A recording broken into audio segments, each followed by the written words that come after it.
प्रांत के माननीय सह संघचालक राजेश जी और विभाग के संघचालक माननीय संघचालक सोमकांत जी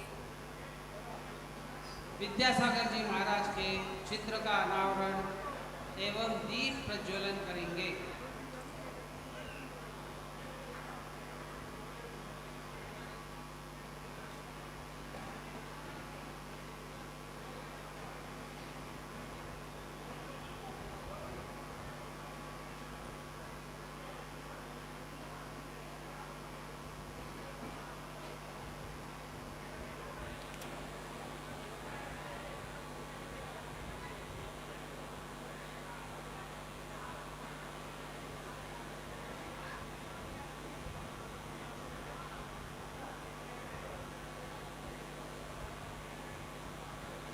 आशा जी को बैठाना है ऊपर, आशा को बैठाना है, एक बैठे एक ही बैठे वो। माननीय संघचालक से माननीय प्रणाम सागर महाराज जी को श्रीफल पुस्तक भेंट कर पाद प्रक्षालन कर अपना स्थान ग्रहण करेंगे।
कर रहे हैं। ये सौभाग्य भोपाल शहर के संघ कार्यकर्ताओं को प्राप्त हुआ। आज महाराज जी ने हमें ये सुअवसर प्रदान किया।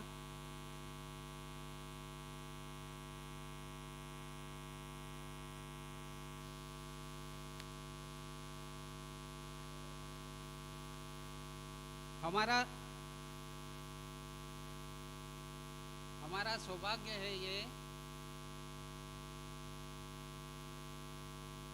माननीय सह प्रांत संघचालक जी एवं माननीय विभाग संघचालक जी महाराज जी को प्रणाम निवेदन करते हुए और अपने स्थान पर जाते हुए हमारा सौभाग्य है कि आज हमें अप्रतिम साधक मुनि श्री 108 प्रणाम सागर जी महाराज का उद्बोधन प्राप्त होगा। यथा नाम तथा गुण की युक्ति का जीवंत स्वरूप दिखाने वाले बहुमुखी प्रतिभा के धनी मुनि श्री 108 प्रणाम सागर जी महाराज युग साधक संत शिरोमणि दिगंबर जैन आचार्य श्री 108 विद्यासागर जी महाराज के उनका गंभीर ज्ञान, निर्दोष और सरल वृत्ति, निर्दोष और सरल वृत्ति सहज ही सभी को अपनी ओर खींच लेती है।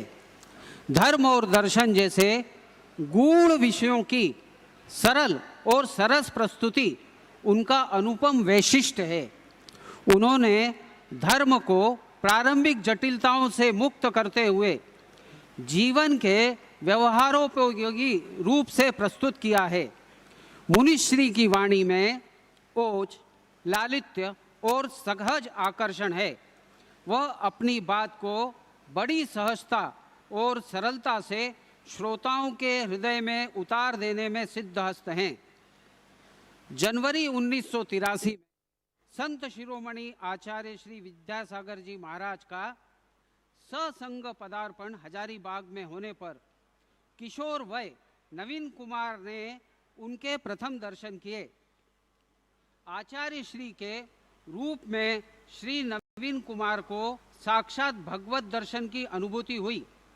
बार बार उनके संपर्क में आने पर नवीन कुमार के मन में आत्म कल्याण की भावना बलवती होती चली गई, जिसका परिणाम हुआ 4 मार्च 1984 को 17 वर्षीय नवीन कुमार का ब्रह्मचर्य व्रत के साथ आचार्य श्री के संग में प्रवेश हुआ, जहाँ पर साधना के साथ धार्मिक शिक्षा साक्षात गुरुमुख से प्राप्त की।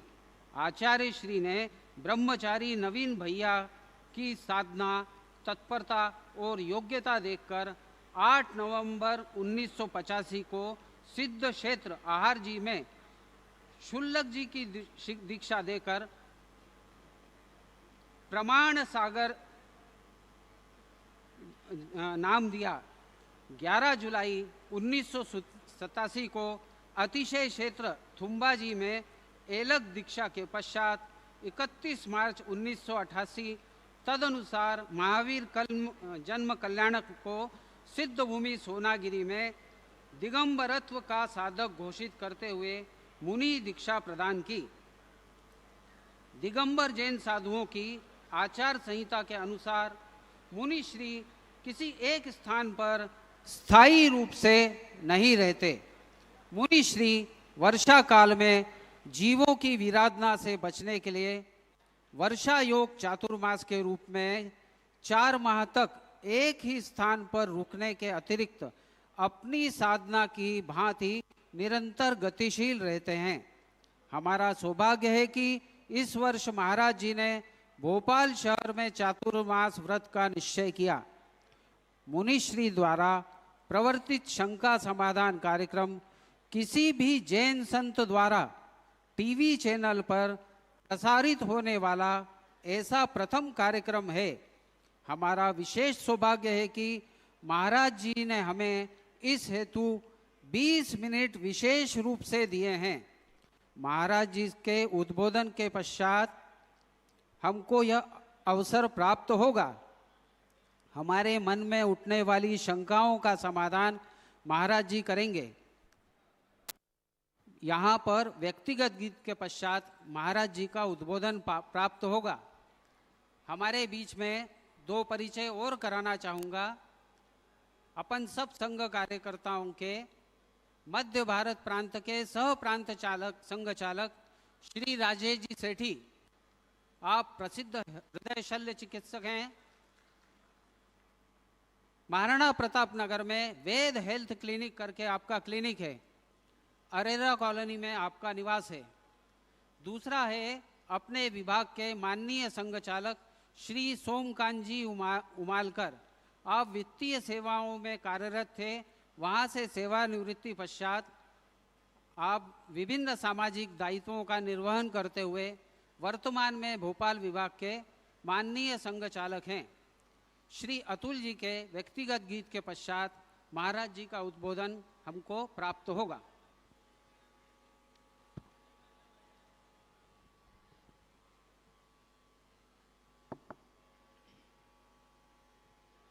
वसुंधरा परिवार हमारा, वसुंधरा परिवार हमारा, हिंदू का यह विशाल चिंतन इस वैश्विक जीवन दर्शन से मानव जाति होगी पावन। वसुंधरा परिवार हमारा अखिल विश्व के पथ दर्शन की मुनिजन संतों की अभिलाषा। बंधु भाव से सब जग जोड़े वेद और गीता की भाषा। समरसता मंत्र के नाद से हम भर देंगे सारा जीवन। हम भर देंगे सारा त्रिभुवन। इस वैश्विक जीवन दर्शन से मानव जाति होगी पावन। वसुंधरा परिवार हमारा आकांक्षा प्राचीन हमारी। नवयुग की गा रही आरती। त्रिकाल विजयी संकल्पों की नव पुरुषार्थ करेगा पूर्ति। अखिल विश्व में सुख शांति हो जनमानस का यह संकीर्तन।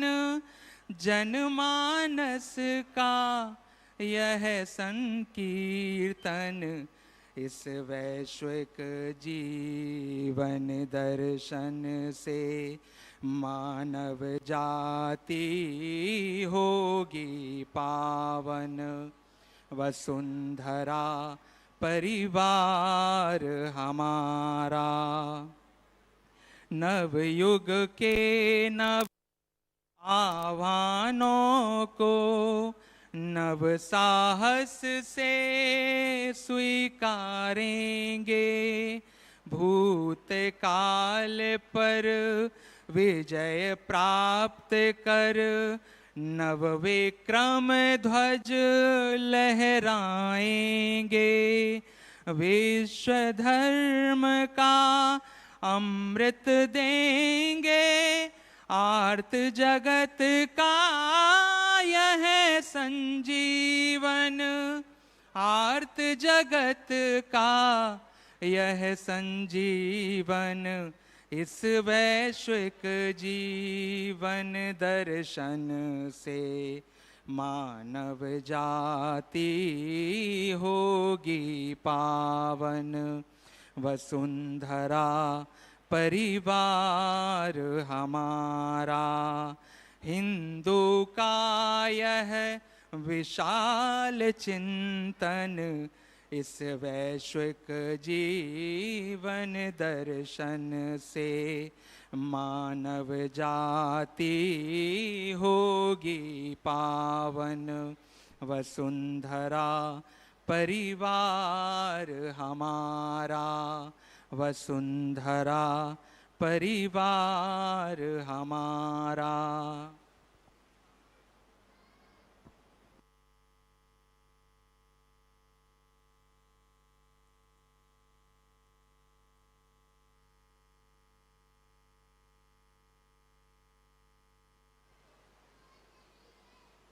महाराज जी से अनुरोध है, अपना उद्बोधन प्रारंभ कर सकते हैं।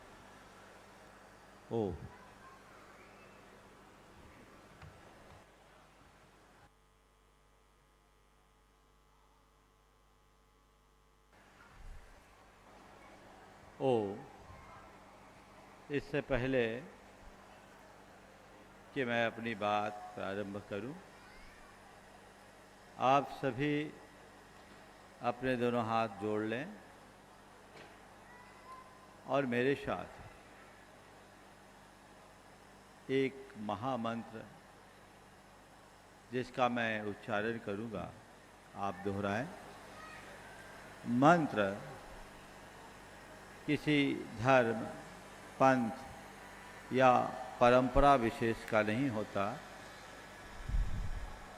वह हमारी आत्मा से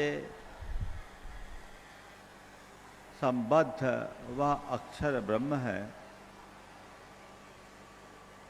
जो हमारी भीतर के परमात्मा का एहसास कराता है। इसी भावधारा के साथ आप सभी मेरे साथ महामंत्र के लिए अपना मानस तैयार करेंगे।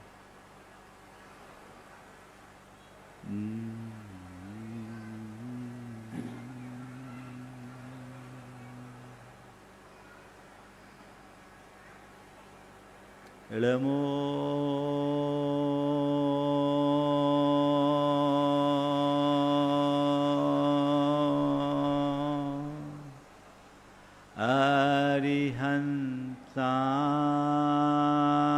अरिहंसाणं नमो अरिहंताणं इळमो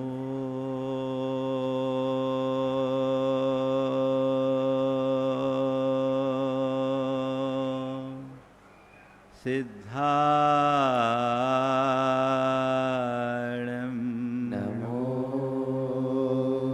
सिद्धाणं नमो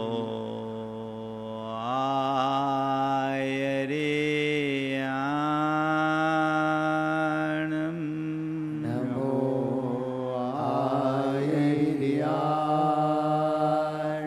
नमो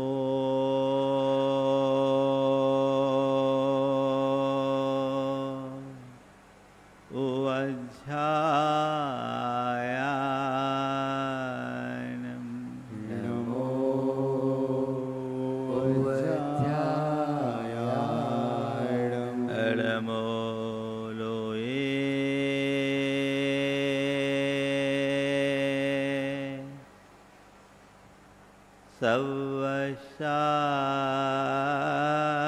सवशाहुनं नमो लोये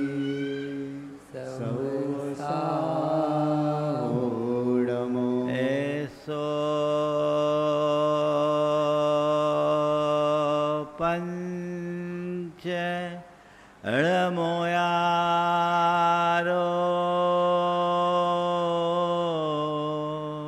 एसो पंच नमो यारो सौवपाव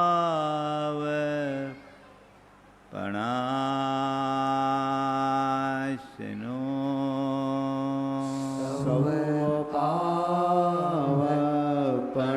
सवपावपणासिनो मंगलाळं च सवेसिं मङ्गलाणं च सवेसिं पढमं हो मंगलम् पडुमं होयि मङ्गलम् भौवीयाङ्कुरजनना रागाद्या क्षयमुपागता यस्य ब्रह्मा वा विष्णुर्वा हरो जिनो वा नमस्तस्मै नमस्तस्मै नमस्तस्मै नमो नमः। जय बोलो देवादिदेव 1008 श्री भगवान महावीर स्वामी की जय जय जय अहिंसा परमो धर्म की जय जय जय परम पूज आचार्य गुरुवर श्री विद्यासागर जी महाराज जय जय जय। दोनों हाथों को आकाश की तरफ ऊंचा करते हुए जयकारा लगाएंगे। जय बोलो गुणायतन प्रणेता शंका समाधान प्रवर्तक भावना योगजनक पूज मुनिवर श्री प्रमाण सागर जी महाराज की। पूज्य मुनिवर श्री संधान सागर जी महाराज की, समस्त मुनि संघ की, वीतरागी प्रभु श्री राम की। आज का विषय बड़ा प्रासंगिक विषय। समाज की नींव व्यक्ति है और व्यक्ति की नींव जीवन। जीवन यदि शुद्ध हो, व्यक्ति सशक्त होगा, और व्यक्ति यदि सशक्त हो तो समाज सशक्त होगा। इसलिए यदि हमें शक्तिशाली जीवन समाज को तैयार करना है तो उसकी सबसे पहली कड़ी जीवन को प्रमुखता देनी होगी। शुद्ध जीवन ही शक्तिशाली समाज का आधार है। जब तक हमारे जीवन में शुद्धि घटित न हो तब तक हम न तो खुद शक्तिमान बन सकते हैं और न ही समाज को सशक्त बनाया जा सकता है। जब बात शुद्धि की होती है तो हम लोग प्रायः बाहरी शुद्धि पर अपना ध्यान रखते हैं।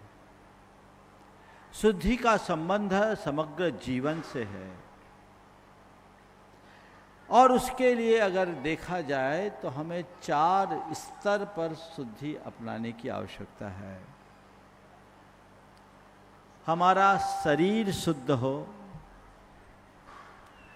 वाणी शुद्ध हो, मन शुद्ध हो और हमारी आत्मा शुद्ध हो। शुद्ध जीवन के लिए जीवन के चारों पायदानों का, चारों स्तंभों का शुद्ध होना जरूरी है। शरीर की शुद्धि से बात शुरुआत करें हम। शरीर शुद्ध हो, शारीरिक शुद्धि के प्रति आप लोग बहुत ध्यान रखते हैं। आजकल हर कोई चमक दमक के साथ जीना चाहते हैं। आप सुबह से उठते हो तो सबसे पहले अपने लुक को देखते हो। ऐसा कोई व्यक्ति नहीं है जो सुबह उठने के बाद आईना न देखता हो। भगवान का दर्शन करे या ना करे, आईना जरूर देखता है। देखते हैं ना आप लोग? क्यों देखते हैं? मैं ठीक दिख रहा हूं या नहीं, है ना? मैं अच्छा दिखूं, मैं सबको अच्छा लगूं, मेरे शरीर में आकर्षण हो। मनुष्य अपने शरीर में आकर्षण उत्पन्न करता है और औरों के शरीर से आकर्षित होता है। लेकिन कोरा शारीरिक आकर्षण जीवन की शुद्धि का आधार नहीं है। ये तो ऊपर की चीज है। ऊपर से हमने शरीर को शुद्ध बना लिया, हाइजीन मेंटेन कर लिया, अच्छे ब्रांडेड कपड़े पहन लिए, ऊपरी ठाट बाट से रह लिए। ये सब चीजें अर्थहीन हैं। डॉक्टर साहब बैठे हैं। डॉक्टर साहब, किसी की फोटो बहुत अच्छी हो और उसके एक्सरे खराब हो तो क्या कहोगे? बोलो भाई। फोटो अच्छी हो और एक्सरे खराब हो तो उसका क्या हाल होगा? आज मुझे कुछ ऐसा ही प्रतीत होता है कि लोगों की चेहरे में तो चमक है लेकिन अंतर जीवन में घोर तनाव, निराशा, हताशा, कुंठा और पीड़ा भरा है, जो उनके चित्त और चेतना को अंदर से कमजोर और खोखला बना दिया है। जो व्यक्ति शारीरिक स्तर पर भी जब तक बाहर और भीतर से स्वस्थ न हो, वो समर्थ नहीं हो सकता, वो शक्तिशाली नहीं हो सकता। तो उसके लिए हमें चाहिए कि व्यक्ति अपने शरीर के स्तर पर भी पूर्ण स्वस्थ हो। शरीर के स्तर पर पूरी तरह स्वस्थ होने का मतलब है शुद्ध खान पान, संयमित जीवन और नियमित योग, प्राणायाम, भावना योग आदि का अभ्यास, जो आपके शरीर को रोग मुक्त करेगा रोग मुक्त शरीर ही शुद्ध शरीर कहला सकता है। और रोग मुक्त होने के लिए हमें युक्ताहार विहार की संस्कृति को अपनाना पड़ेगा। आज के समय में लोगों का भोजन पानी से संयम छूट गया है।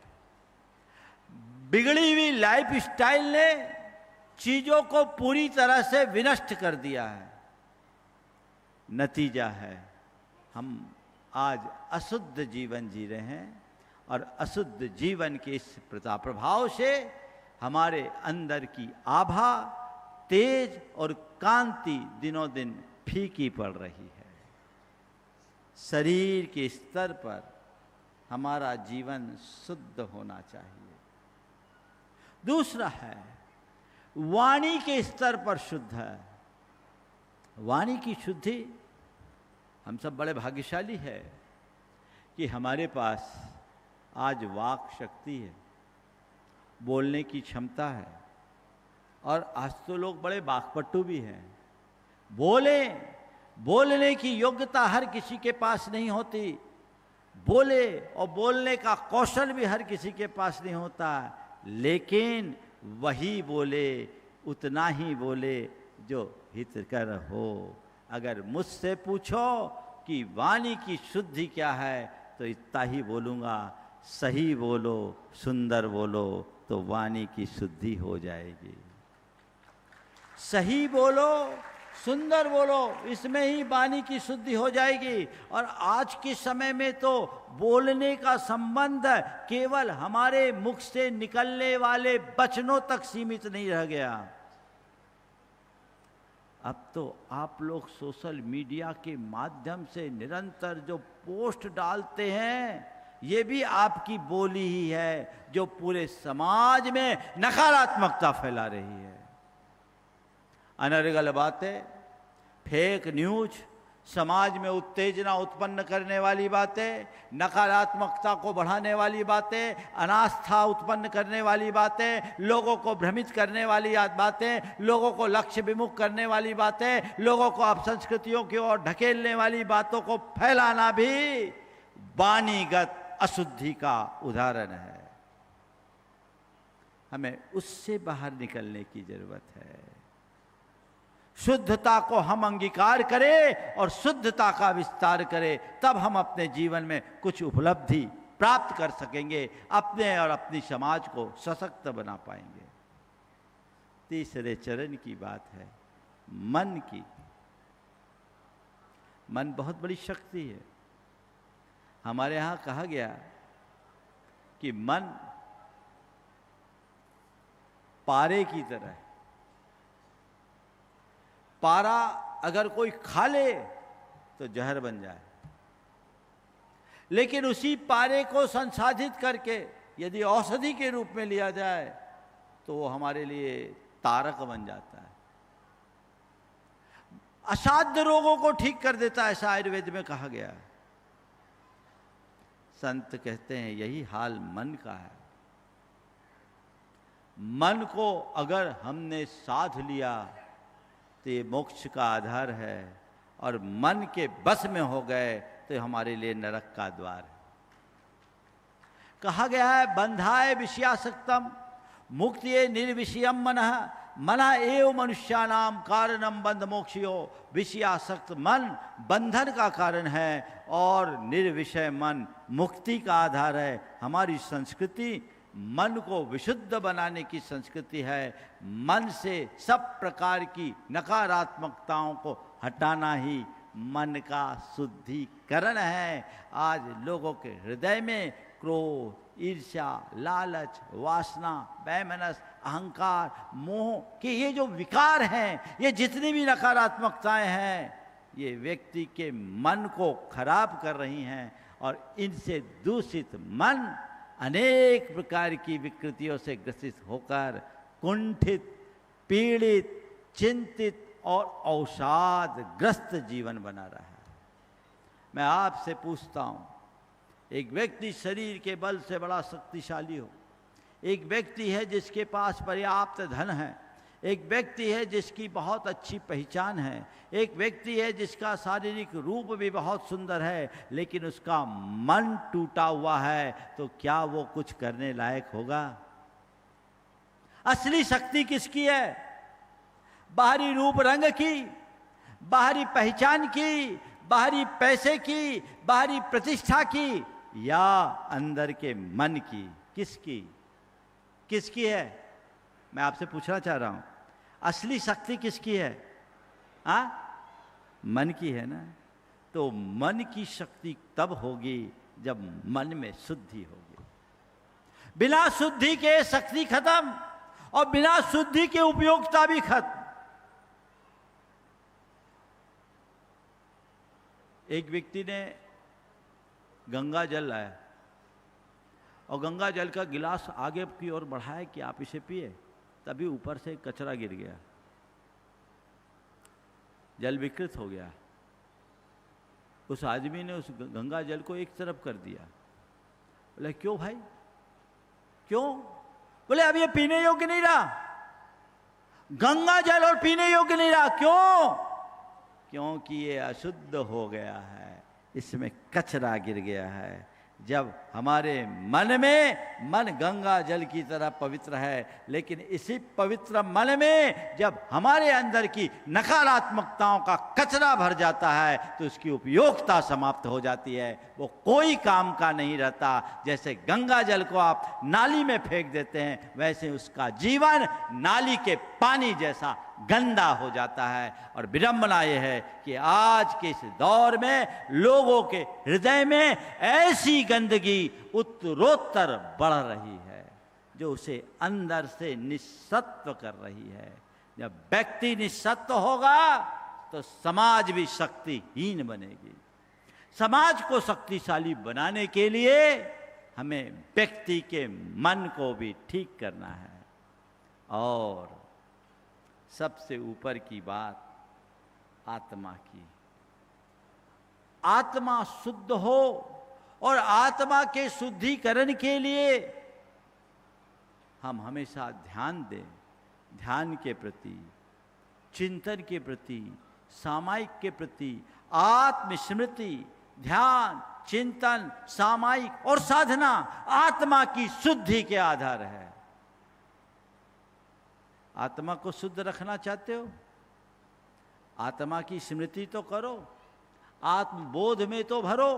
पहले हर व्यक्ति को अपने मन मस्तिष्क में यह बिठाने की आवश्यकता है कि मैं देह मात्र नहीं, मैं एक चेतन आत्मा हूं। मैं देह नहीं, चेतन आत्मा हूं। मेरी पहचान इस शरीर से नहीं, मेरी पहचान इस पद से नहीं, मेरी पहचान इस पैसे और प्रतिष्ठा से नहीं, मेरी पहचान मैं हूं और वह मेरे भीतर की आत्मा है। उस आत्मा की तरफ दृष्टि रखो।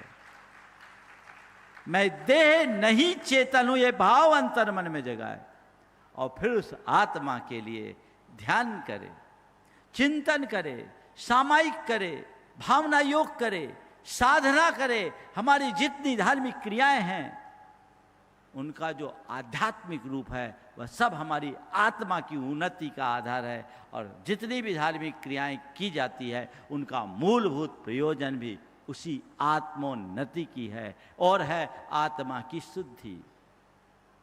जीवन को शुद्ध बनाना चाहते हो, आत्मबोध बहुत जरूरी है। आत्मबोध के अभाव में जो कुछ भी होगा वो सतही होगा।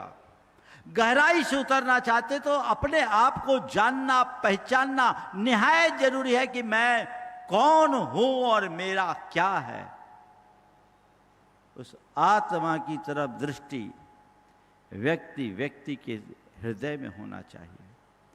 अगर जीवन शुद्ध होगा तो व्यक्ति का चरित्र मजबूत होगा। चरित्र मजबूत होगा तो उसका विश्वास दृढ़ होगा, और विश्वास दृढ़ होगा तो एकता जागेगी, और जब एकता होगी तभी शक्ति प्रकट होगी। अपने चरित्र को मजबूत बनाना है, जीवन को शुद्ध बनाइए, विशुद्ध बनाइए। चरित्र ही विश्वास का आधार है। आज राष्ट्रीय स्वयं सेवक संघ के हजारों स्वयं सेवक यहाँ उपस्थित हुए। मैं आप सबसे पूछता हूं, आज पूरी समाज को इस संघ पर विश्वास है, इस विश्वास का आधार क्या है? इस विश्वास का आधार क्या है? इस विश्वास का आधार किसी का नाम नहीं, किसी का पद नहीं, इस विश्वास का आधार संघ का चरित्र है। और जब तक चरित्र है तब तक सब कुछ सुरक्षित। मैंने 2 प्रसंगों को बहुत गहराई से समझा और मुझे बहुत प्रभावित भी किया।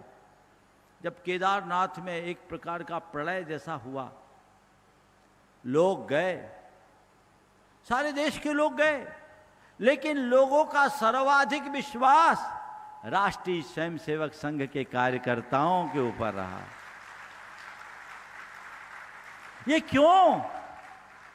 संघ ने ये पहचान बनाई है, और ये पहचान तभी तक सुरक्षित है जब हम लोभ, लालच, ईर्ष्या, वैमनस्य, मात्सर्य की दुर्बलताओं से मुक्त करके अपने जीवन को शुद्ध और विशुद्ध बनाएंगे।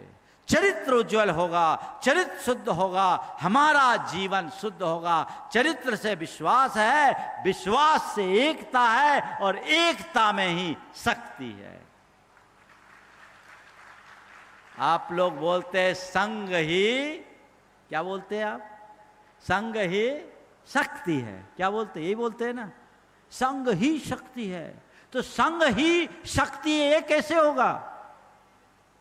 संघ की शक्ति को उद्घाटित करने के लिए एकता चाहिए, एकता के लिए विश्वास चाहिए, और विश्वास के लिए चरित्र की उज्ज्वलता चाहिए, शुद्धि चाहिए। तो हमें आज हर समाज में उस शुद्धता के अभियान को जगाने की जरूरत है। आज अशुद्ध जीवन हो रहा है, जीवन शैली बिगड़ रही है, उसका परिणाम भी सामने है। व्यक्ति दुर्बल हो रहा है, परिवार टूट रहा है, समाज बिखर रहा है। अशुद्ध जीवन के कारण व्यक्ति दुर्बल हो रहा है। आज हम देख रहे हैं हमारी समाज नशा की शिकार हो रही है, विभिन्न प्रकार की बुराइयों की शिकार हो रही है, और हमारा युवा डिजिटल लत में लगा हुआ है। डिजिटल एडिक्शन जो हो गई है, वो व्यक्ति अपने जीवन को अनुत्पादक और अर्थहीन कार्यों में लगा रखा है, जिससे हमारे समाज के युवा की शक्ति और क्षमता छिन्न भिन्न हो रही है। वो अपनी शक्ति और क्षमता को जो रचनात्मक दिशा दे सकता था, उससे विमुख होकर के अन्य अर्थहीन कार्यों में लगा रहा है। इसकी ओर जागरूकता की जरूरत है, हमें उनसे मोड़ने की जरूरत है, उसके प्रति चेतना जगाने की जरूरत है, तब आगे बढ़ पाएंगे। आज हम अपना चरित्र मजबूत बनाएं, अपने व्यक्तित्व को सुदृढ़ बनाएं, हम अपने अंदर की दुर्बलताओं को दूर करने के लिए सचेष्ट बने। और परिवार आज टूट रहा है क्योंकि परिवार का विश्वास खंडित हो रहा है। लोग एक दूसरे को अविश्वास की दृष्टि से देख रहे हैं, एक दूसरे के प्रति शक हो रहा है, और उसका ये कुपरिणाम है कि आज पति पत्नी के संबंध भी महज औपचारिक बनते जा रहे हैं। आपसी विश्वास खो रहा है क्योंकि पारदर्शिता नहीं है, शुद्धता नहीं है। आज हर कोई देख लीजिए, आप कहते हो शुद्ध जीवन की बात, पति पत्नी भी एक दूसरे को अपना मोबाइल बिना पासवर्ड के नहीं दे सकते। बोलो मैं गलत बोल रहा हूं? थोड़ा जोर से बजा दो। बात हम शुद्धि की कह रहे हैं। पति और पत्नी जिनका प्रगाढ़ भावनात्मक संबंध होता था, जिसके लिए कहा जाता कि वो अर्धांगिनी है, पति को परमेश्वर की दृष्टि से देखने वाली, जिसके लिए पति ही सर्वस्व होता था, लेकिन आज पत्नी पति को अपना मोबाइल देने को तैयार नहीं, और पति पत्नी को अपना मोबाइल देने के लिए तैयार नहीं। क्या हो रहा है? कहां है शुद्ध जीवन? किधर जा रहे हैं हम? हमारे जीवन की दिशा कहां है? विश्वास खंडित होगा, परिवार बिखरेगा, परिवार बिखरेगा, समाज टूटेगा, समाज टूटेगा तो हमारा देश, हमारी संस्कृति सबका ध्वंस होगा। अपने देश को, अपनी संस्कृति को, अपने धर्म को बचाने के लिए समाज को सुदृढ़ करना है और समाज को शक्तिशाली बनाने के लिए परिवार को मजबूत बनाना है और परिवार को मजबूत बनाने के लिए व्यक्ति के जीवन को शुद्ध बनाने की जरूरत है। जीवन में पारदर्शिता लाना सीखिए। ये जो चीजें आ रही है ये केवल इस वजह से आ रही है कि व्यक्ति के हृदय में आध्यात्मिक निष्ठा का अभाव होता जा रहा है। आज की शिक्षा और आज का परिवेश व्यक्ति को वही परोस रहा है। सबसे ज्यादा शिक्षा माध्यम और वर्तमान मीडिया जिस तरह की बातें परोस रहा है और मीडिया के साथ सोशल मीडिया में जो बातें फैलाई जा रही है, ये हमारी भाषा को बिगाड़ रही है, ये हमारी भूषा को बिगाड़ रही है, ये हमारे भोजन को बिगाड़ रही है और भाषा, भूषा, भोजन को बिगाड़ कर हमारी भावना को भी बिगाड़ रही है, सत्यानाश कर रही है। लेकिन सबसे बड़ी विडंबना तो ये है कि लोग इसे समझ नहीं पा रहे हैं। लोग इसमें ही अपनी शान समझते हैं, इसको ही अपनी पहचान समझते हैं। आखिर ऐसे काम कैसे चलेगा? हमने बहुत कुछ खो दिया, खंडित कर दिया। कहीं ऐसा ना हो कि जो बचा है वो भी समाप्त हो जाए। आज राष्ट्रीय स्वयंसेवक संघ के सभी सदस्यों से मैं इस मंच के माध्यम से कहूंगा कि आप लोग 100वां वर्ष मना रहे हैं, शायद आने वाला है कि मना रहे हैं, चल रहा है, आएगा। राष्ट्रीय स्वयंसेवक संघ जो 100 वर्षों से हमारे राष्ट्र की सेवा कर रहा है, हमारी संस्कृति की रक्षा कर रहा है। आपने अभी कुछ विशेष उपक्रम चला रखे, पंच परिवर्तन के, कुटुंब प्रबोधन के, सामाजिक समरसता के। मैं समझता हूं इन सब का एक ही मकसद, शुद्ध जीवन। शुद्ध जीवन पंच परिवर्तन के आपके कार्य है। मैं उस पंच परिवर्तन को इस तरह से कहना चाहूंगा, व्यक्ति, परिवार, समाज, देश और संस्कृति। व्यक्ति के बाद परिवार, परिवार के बाद गांव, गांव के बाद समाज और समाज के बाद देश। हम व्यक्ति से लेकर देश तक परिवर्तन की शुरुआत कर दे। हम पंच परिवर्तन की जो परिकल्पना लेकर के चल रहे हैं सब परिवर्तित हो जाएगा। आपने पंच परिवर्तन में परिवार को, पर्यावरण को, प्रकृति को, क्या 5 टाइटल ऊपर ही है आपका पंच परिवार में है, परिवार, आत्मबोध, राष्ट्र, प्रकृति और समाज। इनमें परिवर्तन है। मैं कहता हूं इन सब में परिवर्तन हो जाएगा यदि व्यक्ति का जीवन शुद्ध हो जाए। सबकी कड़ी यही है, हम बदलेंगे, जग सुधरेगा। व्यक्ति की विशुद्धि में ही समाज का उत्थान है। शुद्ध जीवन ही पंच परिवर्तन का आधार है। यदि आप कहना चाहे तो कह सकते हैं। कुटुंब प्रबोधन, बिखरते हुए परिवारों को देखकर आज करना पड़ रहा है। कैसी विडंबना है जिस भारत में वसुधैव कुटुंबकम का संदेश गूंजा, जिसने सारे संसार को एक परिवार के रूप में देखने का संदेश विश्व को दिया। आज उस देश में ही लोगों को परिवार में साथ रहने की कला सिखानी पड़ रही है। परिवार ही खत्म हो रहा है, बिखर रहा है।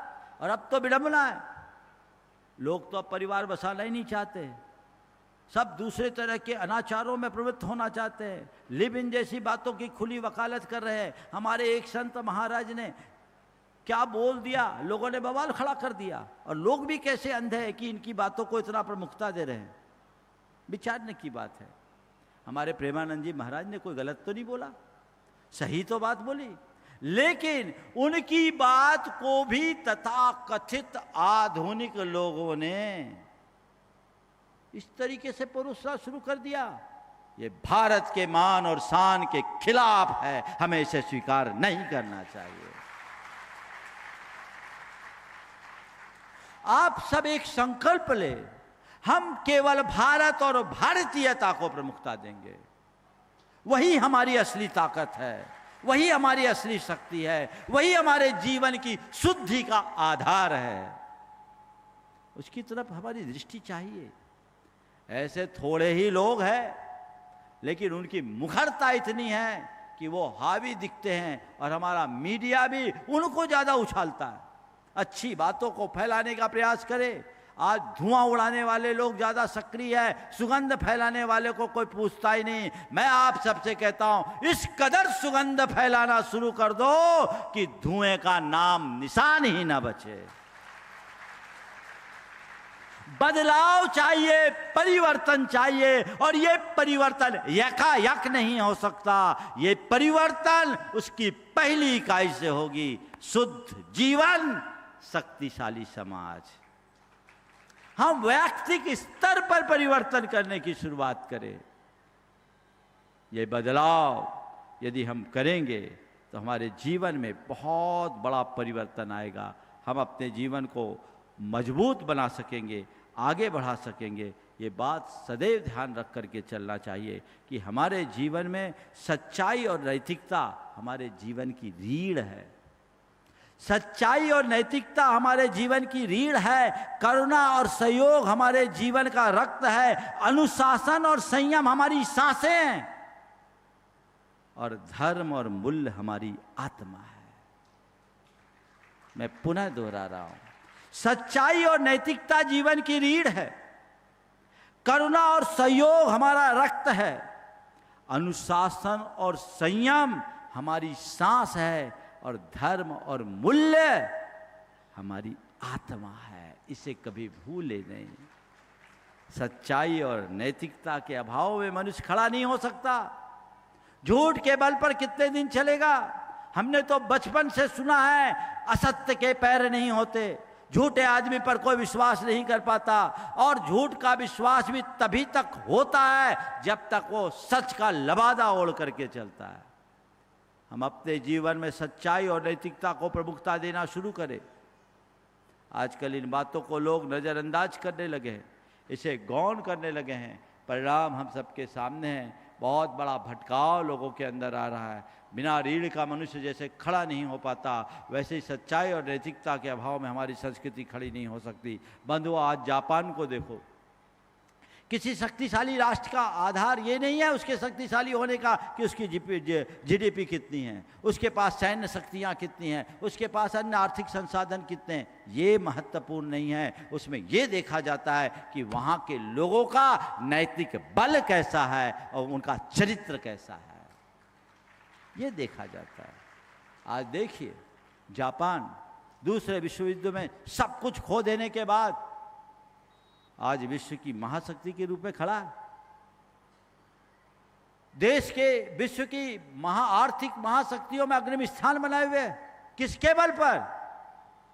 वहां के एक एक व्यक्ति के हृदय में अपने राष्ट्र के प्रति समर्पण है। उनके जीवन में नैतिकता है, उनके जीवन में सच्चाई है। वे राष्ट्र के विरुद्ध कोई कार्य नहीं करते, इसलिए वो आगे। अमेरिका और रूस जैसे देशों में ये व्यवस्था नहीं है जो जापान में है। उस जापान में इस सब का कारण क्या है?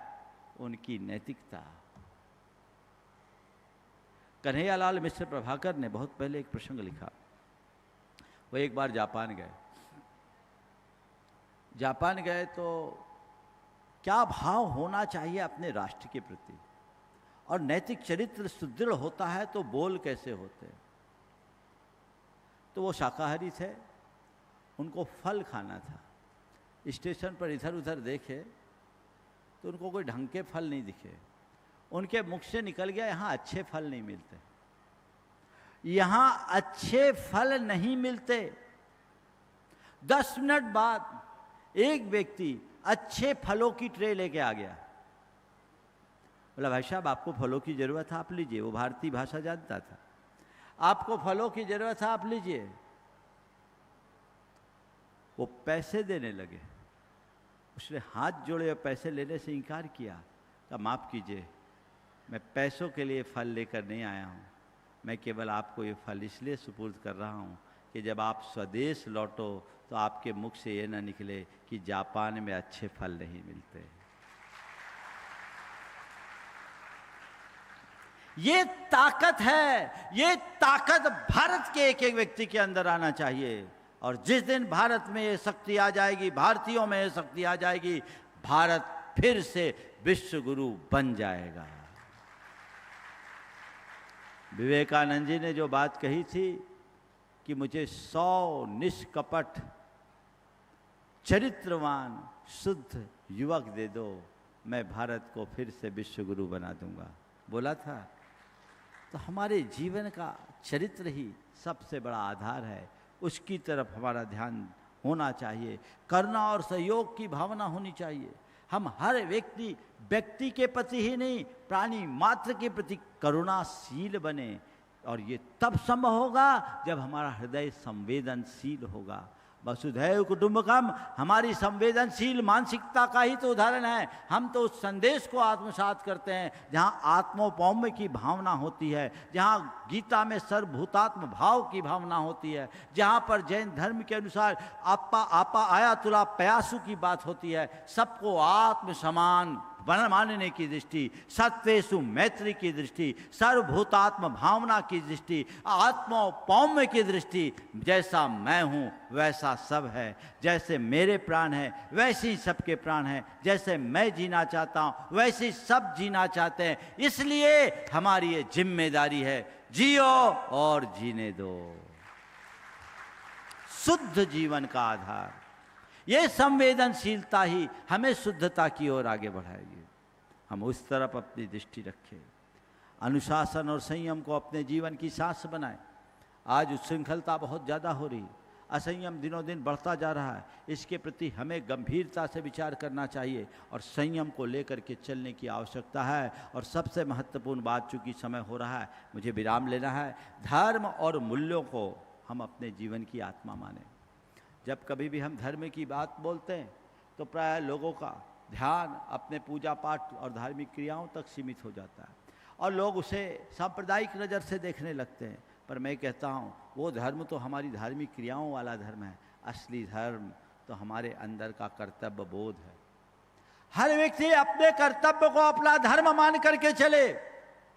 अहिंसा, करुणा, प्रेम और परस्परता के मूल्यों को आत्मसात करके चले। जब व्यक्ति कर्तव्य और परंपरागत मूल्यों को आत्मसात करेंगे, उनका जीवन शुद्ध और विशुद्ध बनेगा। और व्यक्ति का जीवन शुद्ध होगा तो समाज शक्तिशाली अपने आप बन जाएगा।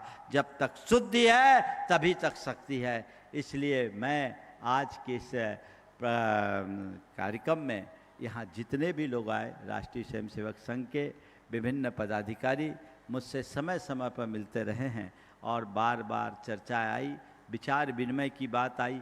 मुझसे कहा गया तो मैंने कहा, भाई मुझे आप जैन साधु भले कहते हो, पर साधु किसी एक वर्ग का नहीं होता। कबीरदास तो बहुत पहले कह गए, जात न पूछो साधु की पूछ लीजिए ज्ञान, और पड़ा रहन दो मोल करो तलवार का, पड़ा रहन दो म्यान। तलवार का मूल्य करो, ठीक है, मेरी आस्था है, मेरी साधना है, मेरी उपासना है, पर हम साधु हैं, हम किसी बंधन में बंधे नहीं हैं। हमने तो वस्त्रों का बंधन भी स्वीकार नहीं किया, तो समाज का बंधन क्या होगा। हम साधुओं का संदेश प्राणी मात्र के लिए है, मनुष्य मात्र के लिए नहीं, प्राणी मात्र के लिए है। हम सर्वभूतात्म भावना के साथ जीते हैं और सर्वभूतात्म भावना को जगाने का संदेश देते हैं। हम ये संदेश को सब तरफ फैलाएं।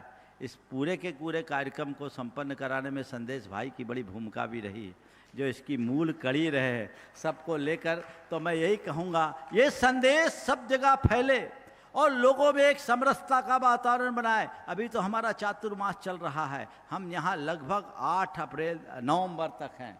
आप सब एक ऐसा वातावरण बनाइए जो सामाजिक समरसता आपका मूल लक्ष्य है, उसकी पूर्ति करे। सब लोग मिलकर के बैठे एकत्रित होकर, और लोगों के हृदय में सच्ची बातें आए, जिससे जीवन शुद्ध बन सके, जिससे चेतना निर्मल बन सके, जिससे आत्मा पवित्र बन सके और व्यक्ति के अंदर में ऊर्जा और शक्ति उत्पन्न हो सके। ये प्रयत्न आप सबको करना चाहिए। मैं सभी को बहुत बहुत आशीर्वाद देता हूँ। राष्ट्रीय स्वयंसेवक संघ के सभी कार्यक्रमों के लिए मैं अपनी शुभकामनाएं देता हूँ कि आपके ये कार्यक्रम निर्बाध संचालित हो, सभी साधु संतों का आशीर्वाद उनको मिलता रहे। भागवत जी परम पूज्य गुरुदेव के चरणों में अनेक बार व्यक्ति से जाकर उनसे मार्गदर्शन लेते रहे। हमारे पास भी 2-1 बार उनके आने का योग बना है। बहुत अच्छा काम वो कर रहे हैं और उनके नेतृत्व में राष्ट्रीय स्वयंसेवक संघ हमारे देश और हमारी संस्कृति को आगे बढ़ाने का गुरुतर कार्य कर रहा है। हमें उनके इस कार्य की सराहना करते हुए उनका जोरदार अभिनंदन करना चाहिए। और मैं उन सभी को साधुवाद देता हूँ, आशीर्वाद देता हूँ इस भाव के साथ कि वे ऐसे ही आगे बढ़ते रहे और हमारे देश, हमारी संस्कृति, हमारे धर्म और संपूर्ण समाज के कल्याण में आगे बढ़ सके। सभी को आशीर्वाद। महाराज जी, आपने हमको आशीर्वचन दिया। अपना वो समय आ गया है, अपने मन में जो जिज्ञासा और शंका है उसका समाधान महाराज जी के श्रीमुख से हमको सुनने को मिलेगा। आपन सब लोगों से आग्रह है, जिसको ऐसा कुछ है जिज्ञासा या समाधान, वो अपनी स्थान पर खड़ा होगा। हमारे कार्यकर्ता उनके नज़दीक जाएंगे। दूसरा ध्यान रखेंगे, हम अपनी बात से पहले अपना संक्षिप्त परिचय देना है, नाम काम धाम, और वो भी संक्षिप्त में। दूसरा, कोई भूमिका नहीं बांधनी है, सीधे अपने मन की जिज्ञासा प्रकट करना है। तो ऐसे व्यक्ति खड़े हो जाएंगे। हाँ, ठीक। हेलो हेलो, माइक वहां तक पहुंचा दें। जी सर। 8 पुरुष भाई वर्ग, साहब, 8 महिला जी वर्ग सर। में ऐसा कर दें। भाई, मेरी आवाज आ रही है? मैं हाँ। Doctor Anurag Jain, Radha Raman engineering college में प्राध्यापक का कार्य है। और मेरा प्रश्न था महाराज जी से। महाराज जी नमोस्तु। मेरा प्रश्न ये है कि ये शताब्दी वर्ष है संघ का, और संघ का शताब्दी वर्ष में संघ इसको मनाने नहीं वाला है, वो उसको कार्य गति तेज करना चाहता है। तो इसमें आप संघ के स्वयंसेवक और समाज को क्या मार्गदर्शन देना चाहते हैं इस शताब्दी वर्ष मनाने के लिए? देखिए, शताब्दी वर्ष मनाना बहुत अच्छी बात है और संघ उस दिशा में प्रयासरत भी है। पर मेरा हमेशा सबसे यही कहना होता है कि किसी भी मौलिक प्रसंग को हम एक आयोजन बना करके न छोड़े, उसे एक अभियान का रूप दें, और एक ऐसा अभियान जो हमारे समग्र चिंतन को जगत व्यापी बना सके, हमारे देश की दिशा को तय कर सके। और मुझे उम्मीद है जो कार्यक्रम और जिस तरह की संघ की रीतियां और नीतियां हैं, वो इसी तरह के किसी अभियान को आगे बढ़ाएं। हाँ, दूसरा। अगला प्रश्न बोलिए। महाराज जी प्रणाम। मैं डॉक्टर मनीषा गुप्ता, बरकतुल्लाह विश्वविद्यालय में प्राध्यापक हूँ। एक वर्तमान चुनौतियों को देखते हुए आर्थिक संपन्नता के लिए कहें या विवशता कहें, परिवार विलग हो रहे हैं, उनमें बिखराव आ रहा है। इस चुनौती को सुधारने की दिशा में आप क्या मार्गदर्शन देना चाहेंगे, जो कि आजकल की एक बहुत कठिन परिस्थितियां बनती जा रही हैं? देखिए, परिवार का बिखराव एक बहुत बड़ी चुनौती है, और इस चुनौती को पार करने के लिए हमें इसकी मूल में जाना होगा। आखिर ये सब क्यों हो रहा है? इसके पीछे मुझे एक वजह दिखती है, वह है सांस्कृतिक निष्ठा का अभाव।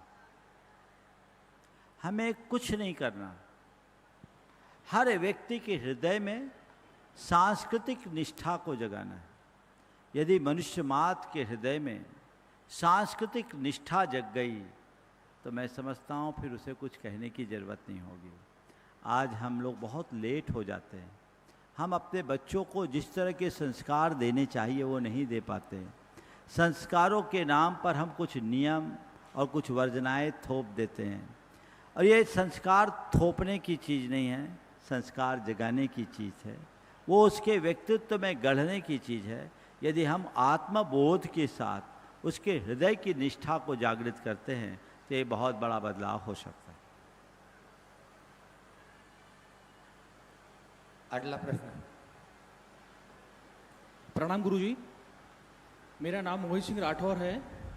मेरा निवास एयरपोर्ट रोड पे है, आउटलेट मजिस्ट्री कॉलोनी में। मेरा स्वयं का कॉलोनाइजिंग का व्यवसाय है।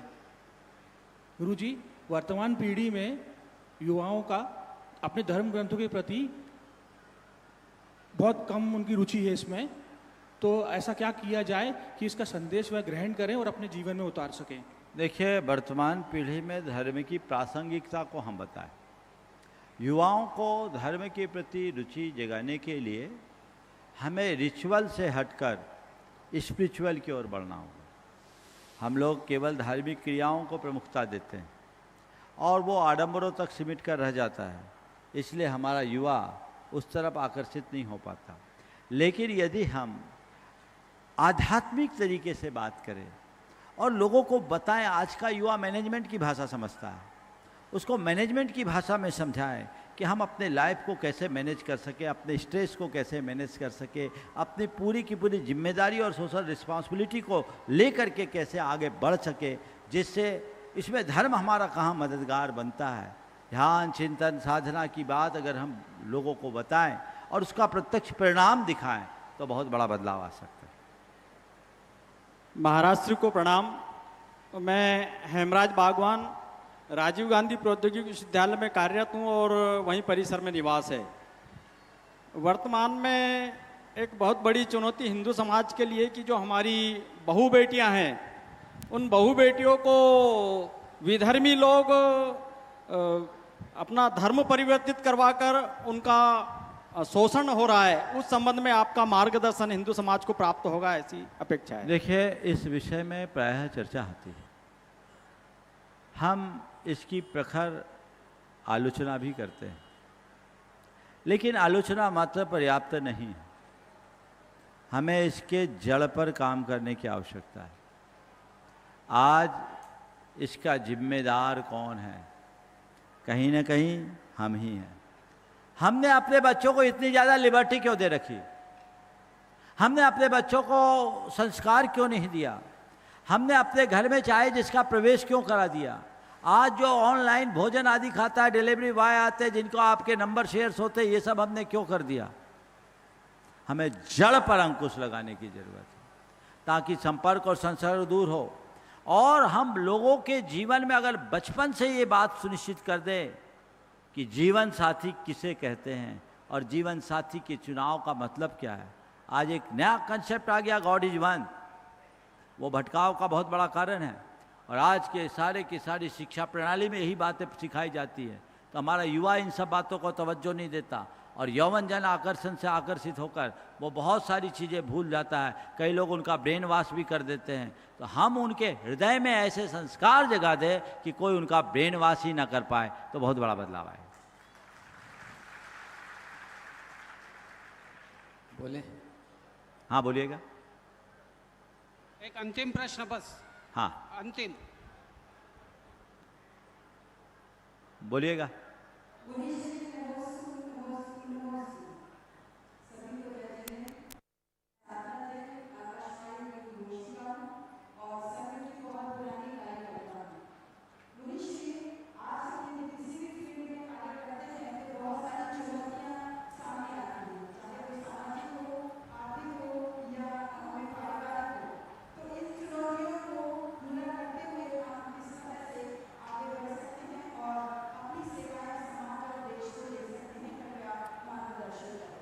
देखिए, मेरा मानना तो यह है कि हम चुनौतियों को अवसर के रूप में देखना शुरू करें।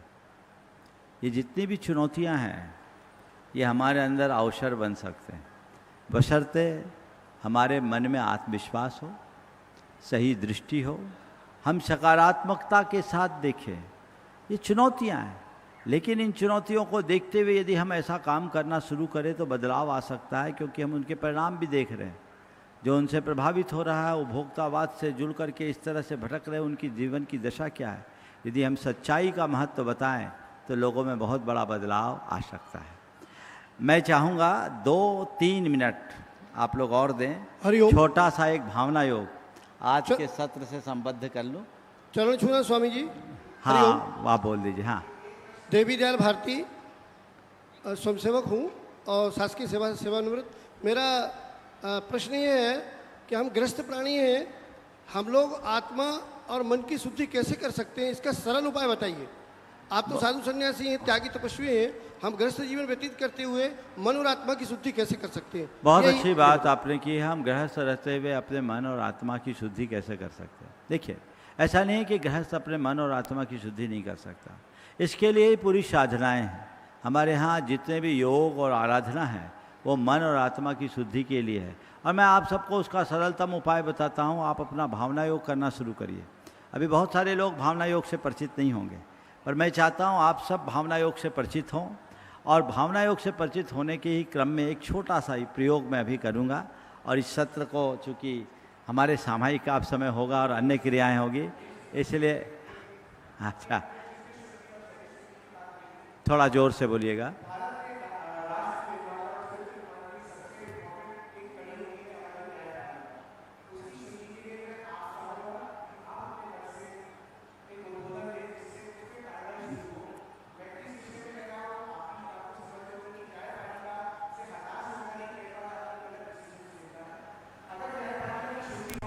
देखिए, आप व्यवस्थागत सुधार की बात कर रहे हैं और मैं अवस्थागत सुधार में विश्वास रखता हूँ। बात समझ रहे हैं? आप व्यवस्थागत सुधार की बात कर रहे हैं, मैं अवस्थागत सुधार पर विश्वास रखता हूँ। ये आप देख रहे हैं, चाहे न्यायपालिका हो, कार्यपालिका हो, विधायिका हो, कोई भी हो, वहाँ जाने वाले लोग पहुँचे कहाँ से हैं? गए तो हमारे बीच से ही है ना। तो रॉ मटेरियल ठीक होगा तो प्रोडक्ट अपने आप अच्छा होगा। हमारा ध्यान रॉ मटेरियल को ठीक होना चाहिए। जड़ को ठीक करो, सब ठीक हो जाएगा। समझ गए? इसलिए हम उस पर ध्यान दें। हम चाहते हैं कि व्यवस्था बदले और मैं चाहता हूं व्यक्ति बदले। व्यक्ति बदलेगा, व्यवस्था आपो आप बदल जाएगी। नमस्ते। मेरा अनुरोध है, प्रश्नों को यहाँ पर विराम दिया जाए। मैं महाराज जी के चरणों में भावना योग के लिए प्रार्थना करता हूँ। 2-3-5 मिनट का बंधुओं, पूज्य गुरुदेव को अपन सुने क्योंकि समय बहुत कम है। मैं चाहूंगा, जैसे अभी आप प्रश्न पूछ रहे थे, बहुत आनंद आ रहा था। और यह विश्व प्रसिद्धि से लाखों लोग, जैन जैनेतर सभी हिंदू वर्ग सभी लोग सुनते हैं। ऐसे उस प्रोग्राम को 6:15 से 7:15 शाम को यह लाइव रहता है। आप अवश्य आएं सभी लोग यहाँ पर और पारस चैनल पर। और 8:35 से 9:25 तक सुबह प्रवचन होता है, आप उसका भी लाभ लें। कोई पंथ नहीं, कोई किसी तरह का जातिगत भेद नहीं। इस पांडाल में आप सभी का बहुत अच्छे से स्वागत है। आप आए और पूज्य गुरुवर को पूरा सुने। अभी आगामी जो 9 दिवसीय प्रवचन श्रृंखला चल रही है, 2 दिन हो चुके, कल मौन रहेगा गुरुवर का और 7 दिन अपन और सुनेंगे। टाइटल भी है, लेकिन अभी पूज्य महाराज श्री को सुनना है। साथ में ही पूज्य महाराज श्री की लगभग 50 पुस्तकें बाहर काउंटर पर उपलब्ध हैं। आज यहाँ की जो चातुर्मास व्यवस्था समिति है, उन्होंने 50% डिस्काउंट पर संपूर्ण साहित्य आपके लिए उपलब्ध कराने के लिए वे तत्पर हुए हैं। आप बाहर से ले सकते हैं। अभी पूज्य महाराज श्री के अंत से निकलकर 4 पुस्तकें, फील टू हील, भावना योग का विज्ञान, आत्म रूपांतरण का विज्ञान, भावना योग, आत्म साक्षात्कार का मार्ग, भावना योग, और नकारात्मकता का हल, भावना योग, ये चारों पुस्तकें पूरे भारत को प्रति भारत बनाने वाली मील का पत्थर साबित होगी। आप 50% डिस्काउंट पे बाहर से ले। अब पूज्य महाराज श्री चरणों में आप लोग भी हाथ जोड़ लें। मैं भी अपनी ओर से कि वे भावना हमें करतार करें। पूज्य महाराज श्री अब मैं अपने विभाग के सह कार्यवाह श्री शिखर जी जैन से आग्रह करूंगा कि धन्यवाद ज्ञापन करें। इसके बाद कर दें, पहले भावना योग करा लो। भावना योग के बाद 3 मिनट का या कर लो आप कर लो। हाँ आप कर लो फिर उसके बाद। ओ सभी लोग स्थिर आसन से बैठ जाएं। भावना योग एक ऐसा अभिनव प्रयोग है जो हमारे तन को स्वस्थ, मन को मस्त और हमारी आत्मा को पवित्र बनाने का आधार है। हम अपनी भावनाओं को बदलकर विकृति से विशुद्धि की ओर कैसे बढ़े, हम अपने शारीरिक, मानसिक, चैतसिक और भावनात्मक दुर्बलताओं से मुक्त कैसे हों, इस पर पूरा काम भावना योग के माध्यम से होता है। फील टू हील भावना योग का विज्ञान जो पुस्तक है और अन्य पुस्तकें, उसमें काफ़ी विस्तार से इस पर चर्चा है। ये हमारी भारतीय संस्कृति की मूलभूत साधना है, जिसे हमने नए तरीके से व्याख्यायित करने का विनम्र प्रयत्न भर किया है। बहुत छोटा सा रूप आज के विषय के संदर्भ में, क्योंकि भावना योग का सिद्धांत है यद भाव्यते तद भवति। हम जैसी भावना भाते हैं हमारा जीवन वैसा बन जाता है। हम चाहते हैं हमारा जीवन शुद्ध हो, हम चाहते हैं समाज शक्तिशाली बने, तो अपने जीवन को शुद्ध बनाने के लिए और समाज को शक्तिशाली बनाने के लिए बहुत छोटा सा संस्करण एक भावना योग का। गहरी सांस ले, छोड़े, 3 बार गहरी सांस लेना और छोड़ना है।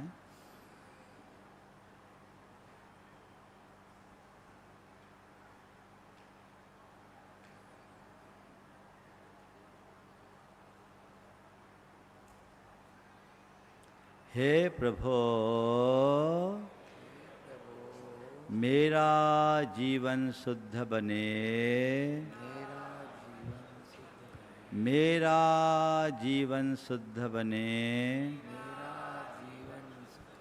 मेरा जीवन शुद्ध बने। मन में मेरी शुद्धि हो, मन में मेरी शुद्धि हो, आत्मा में विशुद्धि हो, आत्मा में विशुद्धि हो।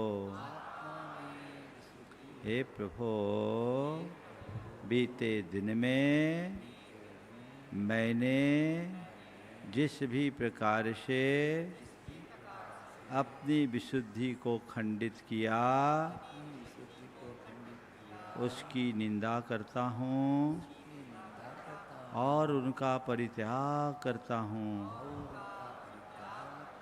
मैं संकल्पित होता हूँ शुद्ध और विशुद्ध जीवन के लिए।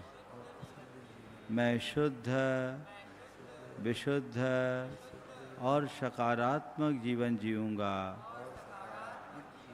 मैं शुद्ध, विशुद्ध और सकारात्मक जीवन जीऊँगा। हे प्रभु, मुझ में शुद्धि हो, मुझ में शांति हो, मुझ में शुद्धि हो, मुझ में शांति हो। शुद्धो हम, मैं शुद्ध आत्मा हूँ, मैं शुद्ध आत्मा हूँ। शुद्धो हम, शुद्धो हम, मैं शांत आत्मा हूँ, मैं शांत आत्मा हूँ। शांतो हम, शांतो हम, सोहम, सोहम, सोहम, सोहम, सोहम, सोहम। दोनों हाथों का घर्षण करके चेहरे पे लगा ले। यदि आप लोग प्रतिदिन प्रातः उठकर 5 मिनट का एक भावना योग है जो YouTube पर उपलब्ध है, और रात्रि में शयन से पूर्व 5 मिनट का भावना योग सांप्रदायातीत है, आप उसका लाभ ले सकते हैं। ये आप सबके जीवन की शुद्धि और विशुद्धि का आधार बनेगा। ओम शांति।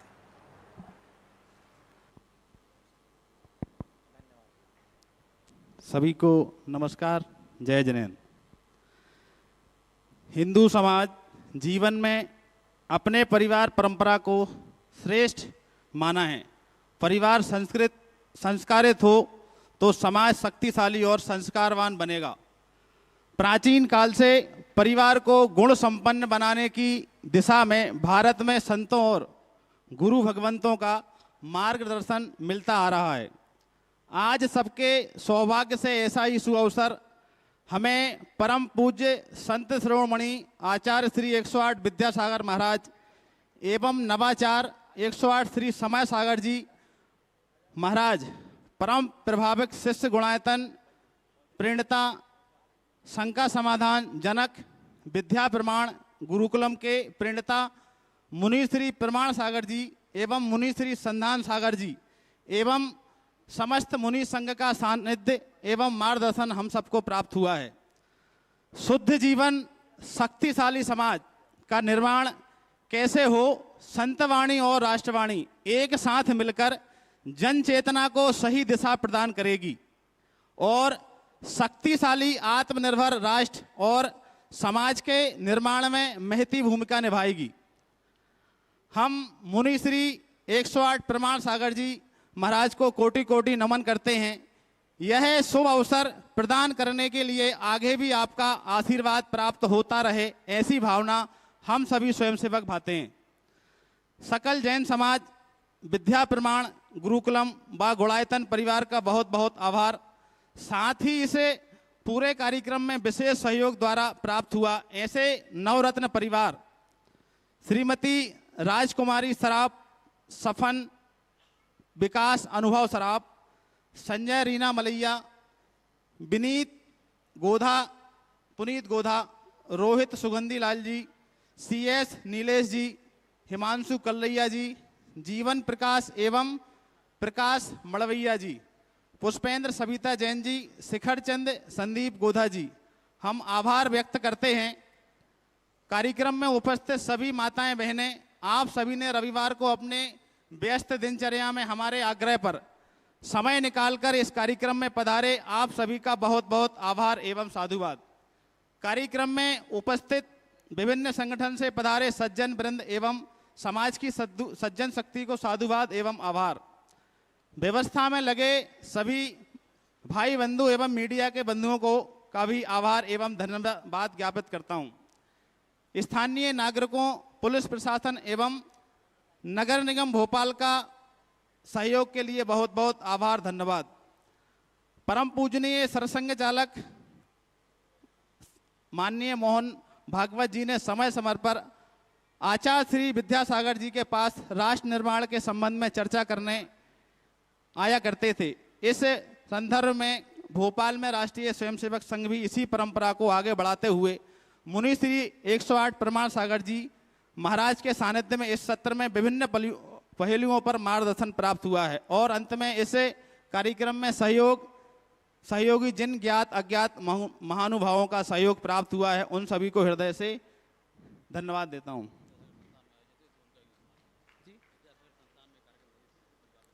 विद्यासागर संस्थान में आयोजित परिवार में जिन लोगों के द्वारा सहयोग प्राप्त हुआ है, उन सभी के लिए भी आभार एवं धन्यवाद।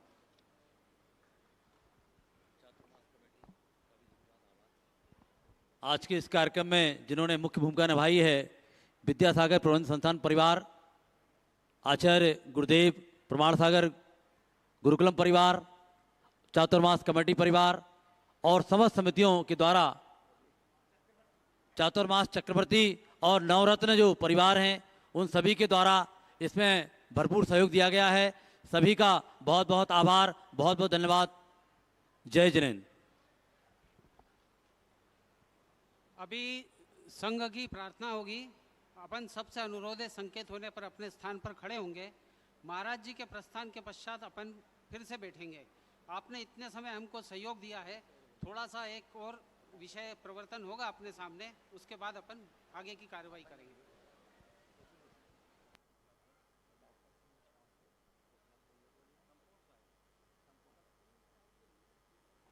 सभी लोग आराम में खड़े होंगे।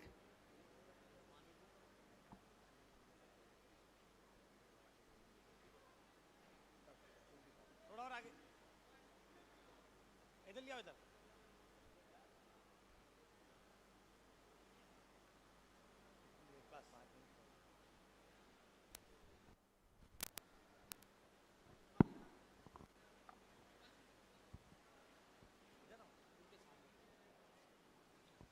सावधान, संघ दक्ष।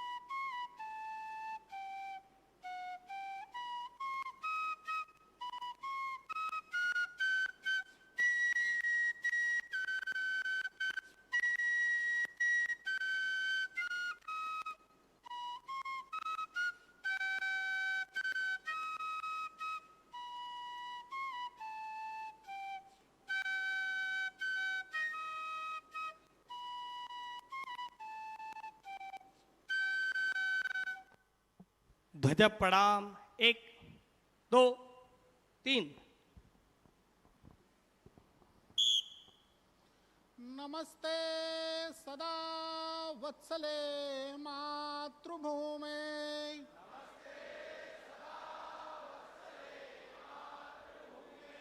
त्वया हिंदू भूमे सुखं वर्धितोऽहम्।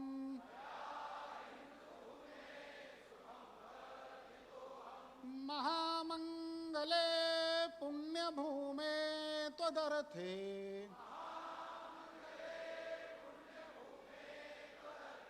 पतत्वेष कायो नमस्ते नमस्ते।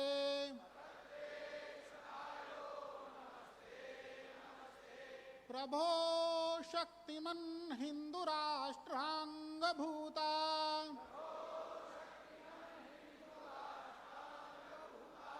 इमे सादरं त्वां नमामो वयम्।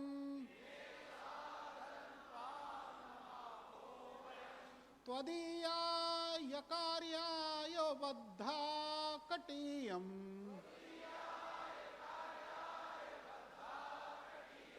शुभामाशिषं देहि तत्पूर्तये।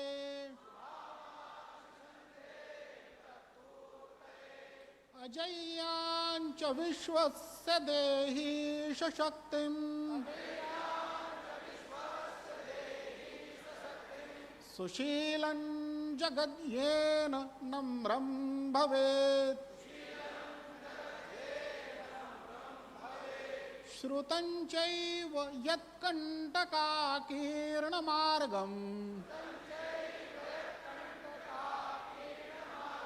स्वयं स्वीकृतं नः सुगङ्कारयेत्। समुत्कर्षनिःश्रेयसस्यैकमुग्रम्,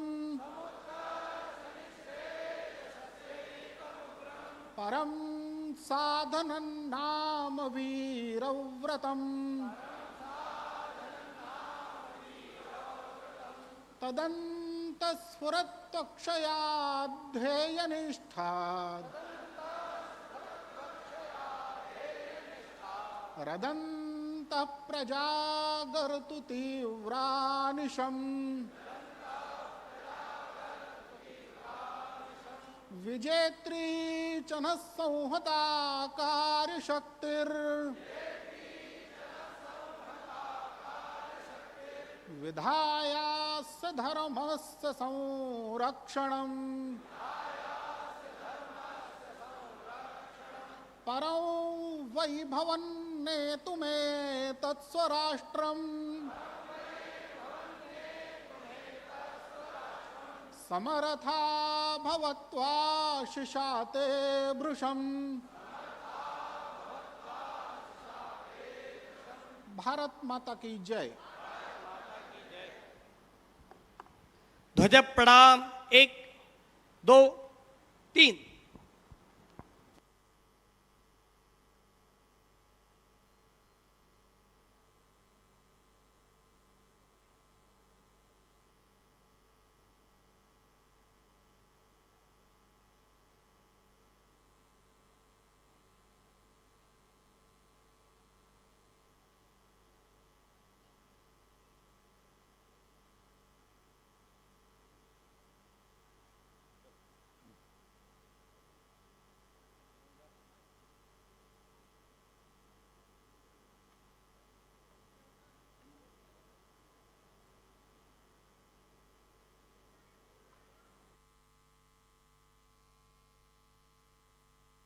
संघ वीर 1 1 वाम वृत उपविशा।